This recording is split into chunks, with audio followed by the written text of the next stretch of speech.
Je souhaite une belle fête à tous les travailleurs en ce 1er mai et je veux aussi célébrer tous ceux qui, pendant des siècles, ont œuvré pour leur obtenir des droits et des protections.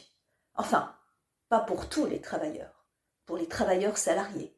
Parce qu'il y a d'autres travailleurs qui n'ont aucun droit, aucune protection et parfois même aucune rétribution.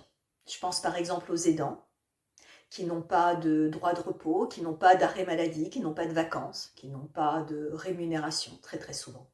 Je pense à certains sportifs qui font vibrer la planète entière pendant les manifestations internationales comme les Jeux Olympiques et qui eux-mêmes peuvent parfois vivre sous le seuil de la pauvreté.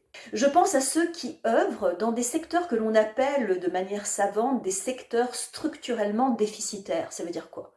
Ça veut dire qu'ils auront beau se démener, ils auront beau avoir du talent, ils auront beau travailler 12, 13, 14, 15 heures par jour, ils n'y arriveront pas. Ils ne pourront pas être solvables, ils le feront à leurs dépens.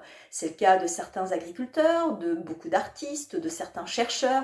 C'est le cas de beaucoup de ceux qui travaillent dans la transition ou qui ont envie d'inventer d'autres modèles pour le monde. Je pense aussi aux bénévoles, bien évidemment. Je pense à ceux qui font vivre la démocratie, surtout au niveau local, et qui n'ont pas de rétribution ou pas de retraite à la clé.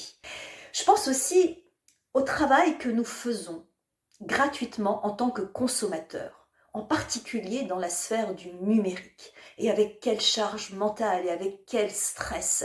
Je pense bien évidemment à ceux qui œuvrent dans la sphère domestique, dans la sphère familiale et parfois même à temps plein. Et c'est pas que les parents, c'est souvent aussi les grands-parents. Parce qu'en fait, les retraités, mais qu'est-ce qu'ils travaillent les retraités? Ils n'arrêtent pas de rendre service aux uns et aux autres.